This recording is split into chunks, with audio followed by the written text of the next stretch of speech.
السلام عليكم. كنت قلت لكم راني غنبقى تابع هاد القنوات الألمانية كاع اللي تتقول شي حاجة على المغرب، سواء كان تعلق الأمر بحاجة زوينة أو لا حاجة خايبة. المهم غادي نبقى تابعهم تنشوف فين غادي يا إما يشكيو بيا اليوتيوب يا إما.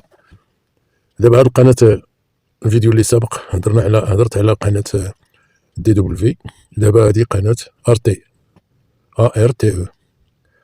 درت واحد التقرير زوين في حقيقة، زوين بزاف كاع على المغرب، ولكن القضية اللي ضربهم على خريطة المغرب، حتى هما نشروا خريطة المغرب مقسومة. علاش؟ الله أعلم. شنو هو الهدف ديالهم ما نعرف، ولكن واخا هكاك رجعت من بعد وهضرت على الصحراء المغربية، ما قالش المغربية، لكن راكم عارفين. على كل بلا ما نطول عليكم غادي نخليكم تشوفوا هذا الفيديو هذا.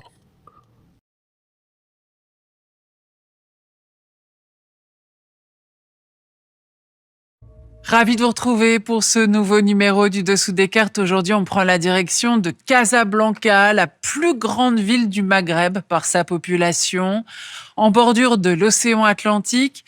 Une capitale qui raconte beaucoup des ambitions du royaume marocain, avec l'une des plus grandes mosquées du monde, la mosquée Hassan II, du nom de l'ancien roi qui a tenu le pays d'une main de fer pendant près de 4 décennies. Casablanca vit ces dernières années une période de modernisation accélérée, avec éradication des bidonvilles qui longtemps symbolisèrent les inégalités profondes de la société marocaine, construction d'un tramway, quartier d'affaires, nouvelle autoroute vers Rabat, lignes de TGV, Casa-Tanger et infrastructures diverses en vue de l'accueil de la Coupe du monde de foot en 2030. Le Maroc de Mohamed VI voit grand pour ne plus être seulement le meilleur allié des Occidentaux en Afrique, mais s'imposer également comme puissance montante du continent africain, peser aussi au Moyen-Orient, le tout avec une obsession diplomatique, vous allez voir, imposer la marocanité du Sahara occidental. Sortons nos cartes. Situé à 14 km seulement du continent européen par le détroit de Gibraltar, le Maroc est au carrefour de l'Union européenne, de l'Afrique et du monde arabe. Dans ses dimensions reconnues par l'ONU, le royaume, capitale Rabat, compte 36 millions d'habitants sur 447 000 km², avec 2 enclaves espagnoles, Ceuta et Melilla, qui donne sur la Méditerranée. L'islam y est religion d'État. Mais le Maroc revendique également 266 000 km², ici au Sahara occidental. Rabat considère cette région désertique et peu peuplée, aussi grande que le Royaume-Uni, comme son territoire historique et comme sa porte vers l'Afrique. Le Sahara occidental est au cœur de la politique étrangère des 3 monarques qui se sont succédés depuis l'indépendance.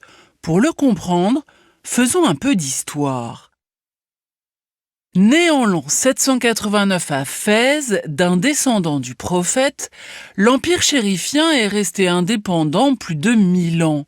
Depuis le XVIIe siècle, il est dirigé par la dynastie alaouite.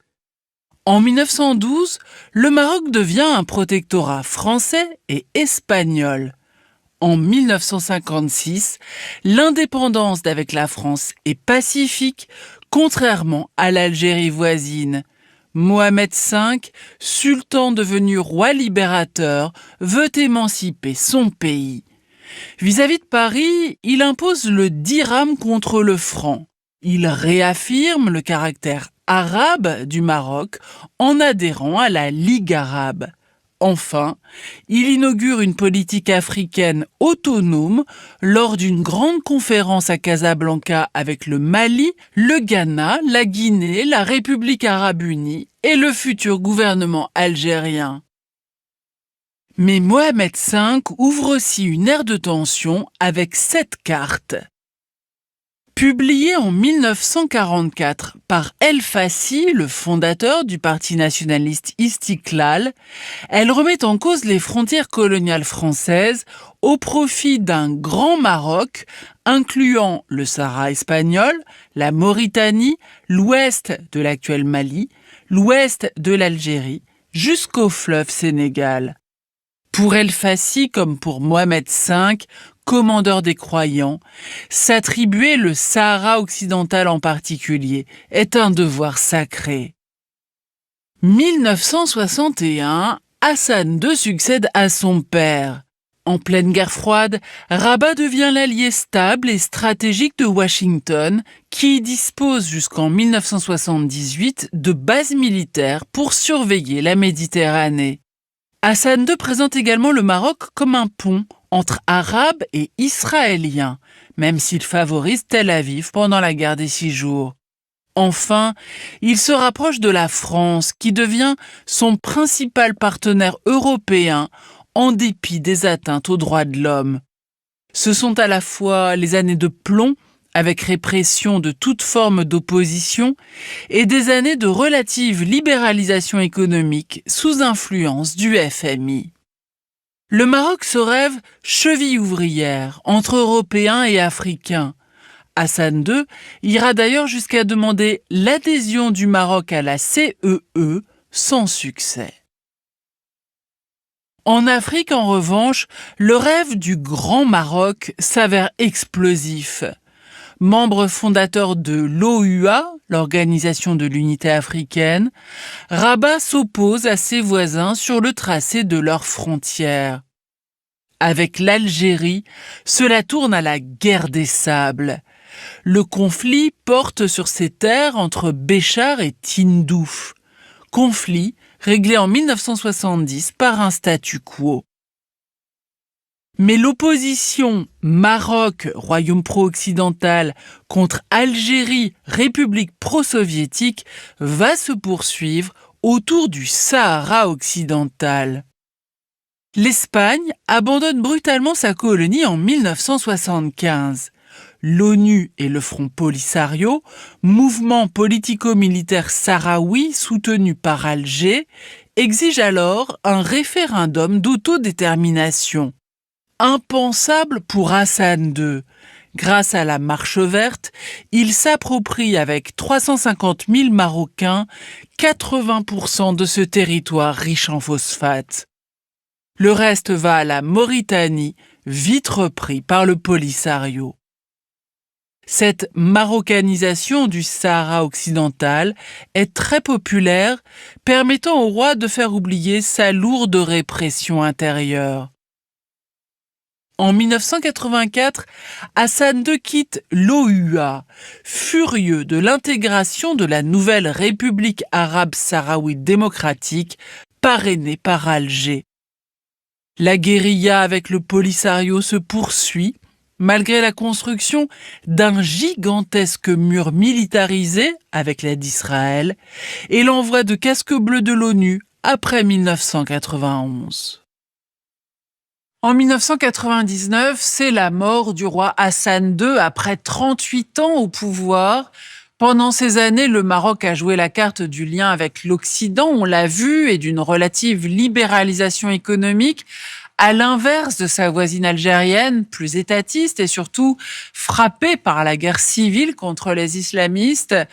Mohamed VI, qui hérite du trône, va maintenir le lien privilégié avec l'Occident, mais avec aussi, vous allez voir, une nouvelle stratégie de diversification de ses alliances. Au niveau mondial, le nouveau roi poursuit les alliances avec Washington, l'Europe et Paris, mais s'ouvre aussi à Pékin et à Moscou. Il joue la carte d'une économie ouverte aux investissements étrangers et au tourisme face à l'Algérie fermée. L'affaiblissement de la Libye post-Kadhafi et de l'Algérie sous Bouteflika permet en parallèle de relancer une diplomatie verticale vers l'Afrique. Dès 2017, Rabat demande à intégrer la communauté économique des États de l'Afrique de l'Ouest et réintègre l'Union africaine. Le Maroc échoue cependant à en exclure les Sahraouis. Mohamed VI multiplie les voyages en Afrique, plus de 50 depuis 1999. Là aussi, il veut isoler les Sahraouis et l'Algérie et renforce le soft power marocain avec des discours anti-guerre en faveur de la stabilité du continent et de son développement. Côté religieux, le roi défend un islam du juste milieu pour contrer le salafisme saoudien et le djihadisme meurtrier au Sahel et au Maroc. Il favorise la formation de milliers d'imams locaux et africains, finance des mosquées et réactive les confréries soufis modérées comme la Tijaniya, la plus répandue en Afrique de l'Ouest. Son fondateur est enterré à Fès. Économiquement, le Maroc pousse au développement du hub portuaire de Tanger. Regardez l'expansion sur les côtes de Tanger-Med, premier port de Méditerranée et d'Afrique. Idem pour la Royal Air Maroc, devenue seconde compagnie aérienne du continent. Basée à Casablanca, elle dessert 28 destinations en Afrique et prévoit de quadrupler sa flotte d'ici 2037. L'essentiel des échanges du Maroc se font certes avec l'Asie, les États-Unis, l'Australie et surtout l'Europe, plus sûre et solvable, mais les exports vers l'Afrique ont été multipliés par 15 en 20 ans, avec une condition, que les pays partenaires reconnaissent la marocanité du Sahara occidental. Depuis 2022, Rabat a aussi lancé une zone de libre-échange continentale africaine. Le Maroc y investit dans les banques, les télécommunications, l'immobilier, les médicaments et les engrais, y compris dans les pays du Sahel secoués par les coups d'État. En 2025, Rabat a même proposé à l'Alliance des États du Sahel une initiative atlantique, un futur corridor à travers le Sahara occidental pour leur permettre d'exporter via l'océan. Rêvant toujours de devenir le pivot entre l'Afrique et l'Europe, Mohamed VI fait des médiations au Sahel, libérant au Burkina Faso 4 otages de la DGSE en 2013. Le Maroc collabore également avec l'Union européenne pour contrôler les flux migratoires venus du sud, notamment à Ceuta et Melilla. En contrepartie, Rabat exige de l'UE qu'elle soutienne ses exigences sur le Sahara occidental. De fait, à partir de 2007, Paris commence à soutenir le Maroc sur la question du Sahara, notamment à Bruxelles et à l'ONU. 2020, Washington reconnaît la souveraineté du Maroc sur le Sahara occidental en contrepartie de la reconnaissance d'Israël dans le cadre des accords d'Abraham. Alors arrêtons-nous maintenant à Dakhla. Regardez cette localité du Sahara occidental en 1984.